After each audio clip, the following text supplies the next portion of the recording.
Hello കൂട്ടുകാരെ, നമുക്കിന്നൊരു ചേനയും കൊണ്ടൊരു കറി വെക്കാം. അതായത് ചേനക്കക്ഷ്യം. നിങ്ങൾ കേട്ട് കാണും. നല്ലൊരു കറിയാണ്. നമുക്ക് ചേനയും കൊച്ചുള്ളിയും തോട്ടുള്ളിയൊക്കെ ഇട്ട് ഞാനപ്പോൾ സ്റ്റൗ കത്തിക്കാൻ പോവാണേ.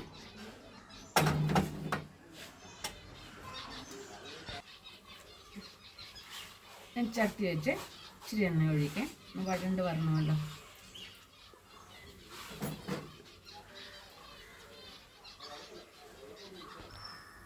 ഇവിടെ എണ്ണ ചൂടായിട്ടുണ്ട്.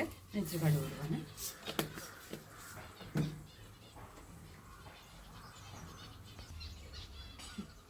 കടുക് ഇട്ടിട്ടുണ്ട്.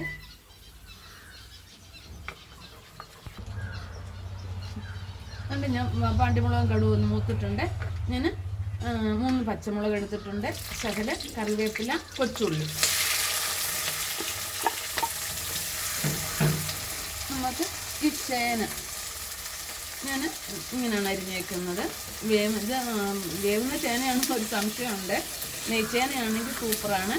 ഇതുള്ളത് ഇതെല്ലാം മിക്ക ആൾക്കാരും കൂട്ടിട്ടുള്ളൊരു കറിയായിരിക്കും. നമ്മൾ പ്രസവിച്ച് കിടക്കുന്ന സമയത്ത്, ആയുർവേദ മരുന്ന് കഴിക്കുന്ന സമയത്ത് നമുക്ക് അമ്മമാരൊക്കെ ഉണ്ടാക്കി തരത്തില്ല. ചേനക്കക്ഷി എന്നും പറഞ്ഞൊരു സാധനം ഉണ്ടല്ലോ.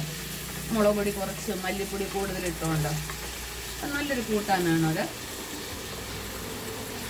ഈ മരുന്ന് കഴിക്കുന്നവർക്കൊക്കെ നല്ലതാണ്. അന്നേരം തോട്ടുപുളി ഉപയോഗിക്കുന്നില്ല. തോട്ടുപുളി ഉപയോഗിക്കുന്നത്, പിഴുപുളി ഉപയോഗിക്കാതെ തോട്ടുപുളിയാണ് ഉപയോഗിക്കുന്നത്. വേണ്ട ഉപ്പ്,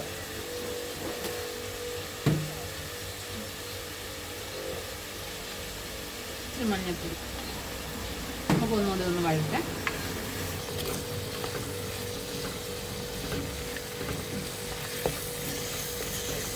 മസാല ഉണ്ട്, മല്ലിപ്പൊടി ഇതിനകത്തോട്ടിട്ട് നമുക്കങ്ങ് വഴറ്റിയെടുക്കാം.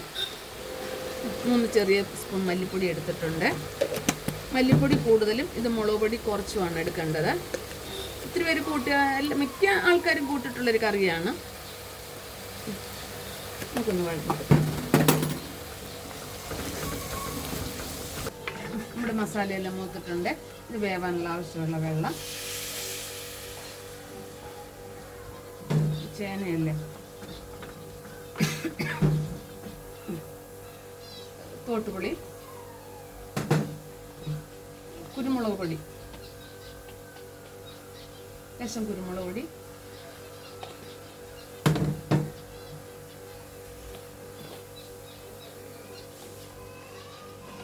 കായപ്പൊടി,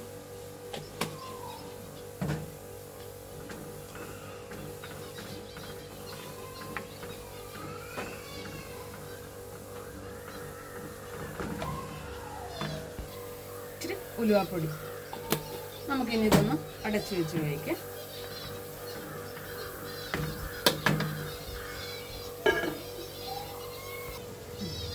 നമ്മുടെ ചേനക്കക്ഷി റെഡിയായെന്ന് തോന്നുന്നു.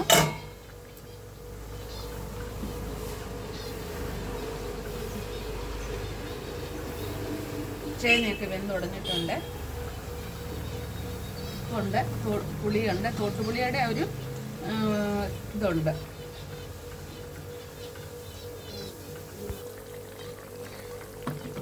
നമ്മുടെ ചേനക്കക്ഷി എങ്ങനെയുണ്ട്?